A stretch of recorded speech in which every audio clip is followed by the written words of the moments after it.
pour essayer de taper dans la balle. On boit beaucoup avant. J'ai pas de but particulier, sinon que je profite du moment, quoi. C'est vraiment la récréation, ce moment-là, d'échange de ping-pong? Oui, c'est la récréation, oui. Ah oui, tout à fait, oui. Après une séance, comment vous vous sentez, vous et votre mari?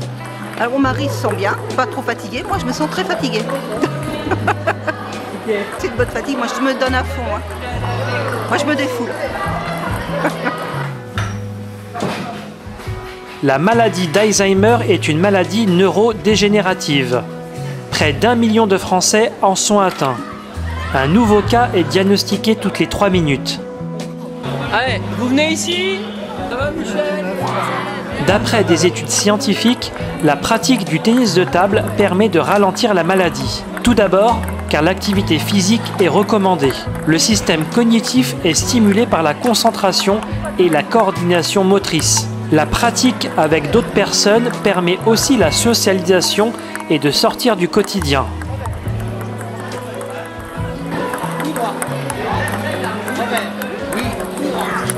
Voilà 3 ans qu'un groupe Alzheimer est né à Issy-les-Moulineaux suite à l'entente tripartite entre le club, la ville et France Alzheimer 92.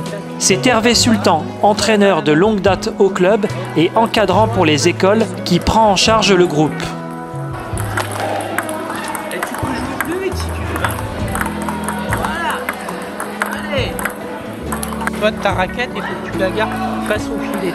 Parce que toi, tu as tendance à fermer trop. Ah, d'accord. Non, tu gardes comme ça, voilà. Ah oui. Et on tape la balle par derrière. Ah, d'accord. Moi, j'avais déjà un diplôme en sport santé de niveau 2, ce qui m'a permis d'avoir une équivalence pour pouvoir encadrer ce type d'activité. Ce qu'il faut savoir, c'est que durant ma carrière, j'ai accueilli différents publics. Donc soit j'ai accueilli des des handicapés moteurs, mais aussi des handicapés psychiques. Donc j'aime bien découvrir de nouveaux publics et aussi pouvoir me renseigner par rapport à ce type de public pour adapter mon enseignement. L'entraînement est évolutif au fur et à mesure des séances. Tu cherches des nouvelles choses, des nouvelles pratiques, des choses à faire nouvelles. Alors moi, avant tout, je m'adapte aux pratiquants. Mon objectif prioritaire, c'est de les mettre en activité. D'accord ? Pour l'instant, ils viennent une fois par semaine. Donc, c'est de les faire jouer un maximum. C'est pas tant de leur faire des apprentissages. C'est plutôt, si tu veux, qu'ils soient concentrés par rapport à la balle et qu'ils puissent jouer. Ça, c'est l'objectif prioritaire. Ensuite, c'est aussi pouvoir échanger avec eux, que le cours se passe dans une bonne ambiance. Donc, je n'hésite pas à faire preuve d'humour, à les faire rire, pour que voilà, qu'il y ait une ambiance qui soit assez conviviale. Et je pense aussi aux aidants, parce que pas mal d'aidants me témoignent le fait que venir au ping-pong, ça leur fait du bien, parce qu'ils oublient un peu cette maladie qui est grave et qui est assez pesante pour eux. Donc ça leur permet de se divertir. Le groupe est un mixte entre les malades, les aidants, des services civiques et des bénévoles. La séance hebdomadaire dure 1 heure. Hervé effectue des rotations de partenaires, tout cela dans une ambiance détendue. Le but est de se sentir bien et de taper la balle. Hervé, par un discours simple, sait mettre à l'aise l'ensemble du groupe. La séance, alors j'ai essayé plusieurs façons. J'ai tâté un peu le terrain pour voir ce qui était le plus efficace.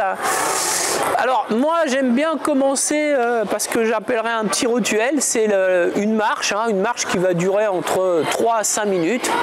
Donc on va marcher autour des tables comme ça, tranquillement. Certains peuvent aller plus vite. Ça, il n'y a pas de souci.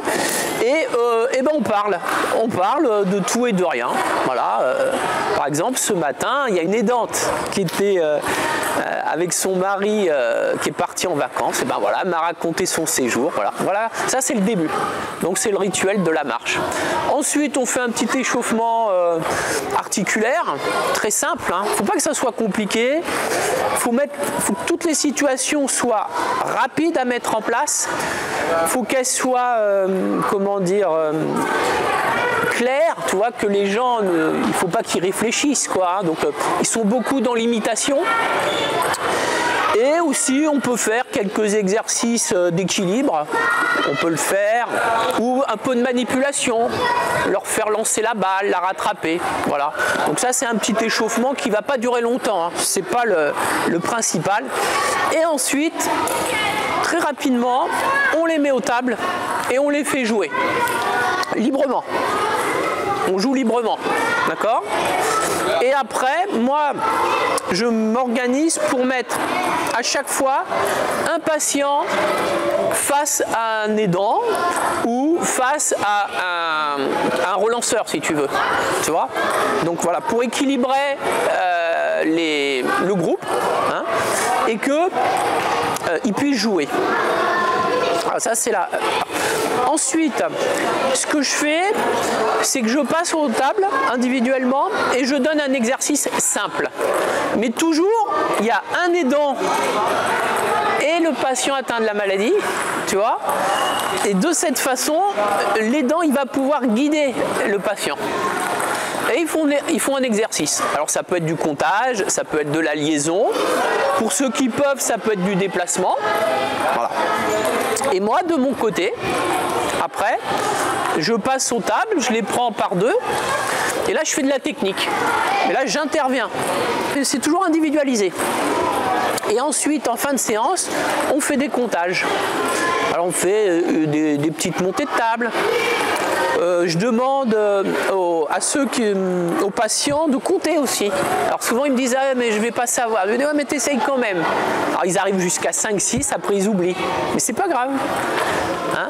Et j'aime bien arbitrer aussi pour voir si ils arrivent à comprendre les règles, tu vois, et je leur demande qui a marqué le point, etc. Donc j'essaye d'avoir un retour sur ce qu'ils font. Et puis après, ils participent aussi au rangement et aussi à l'aménagement. Et aussi, c'est à gagner. Vous vous serrez la main. Allez, on serre la main.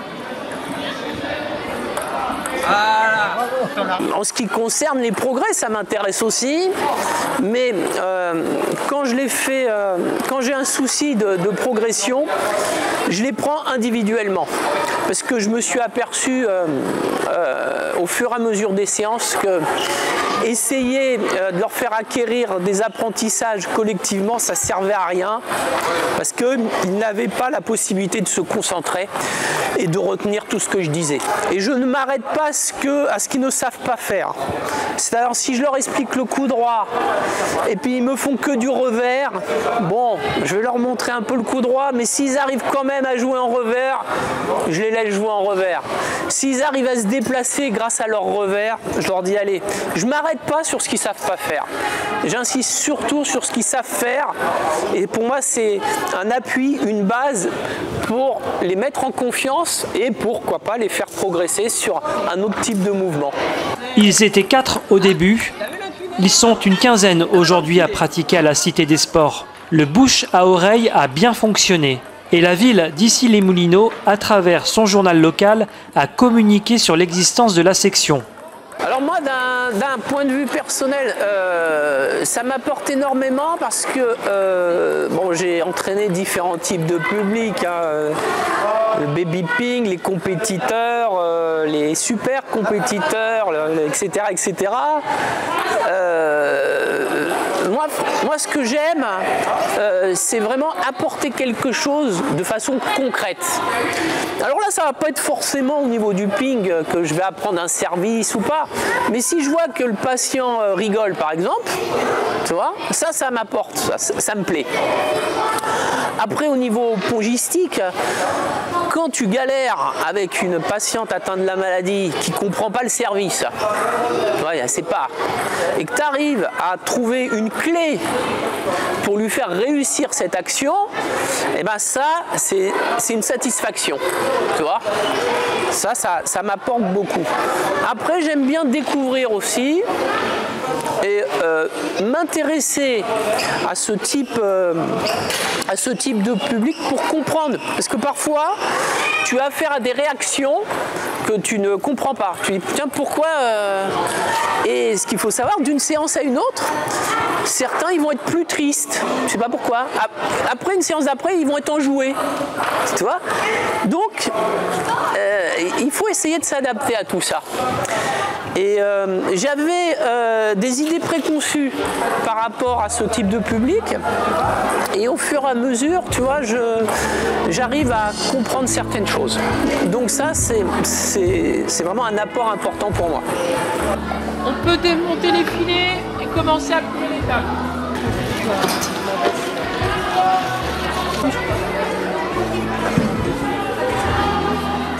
C'est pour manger à midi, il faut se dépêcher. Une cotisation annuelle symbolique de 57 € est demandée. En 2020, la Fédération française de tennis de table et France Alzheimer signent un partenariat. Le but est de rapprocher les clubs et les associations départementales pour permettre aux malades et aidants la pratique du tennis de table partout en France.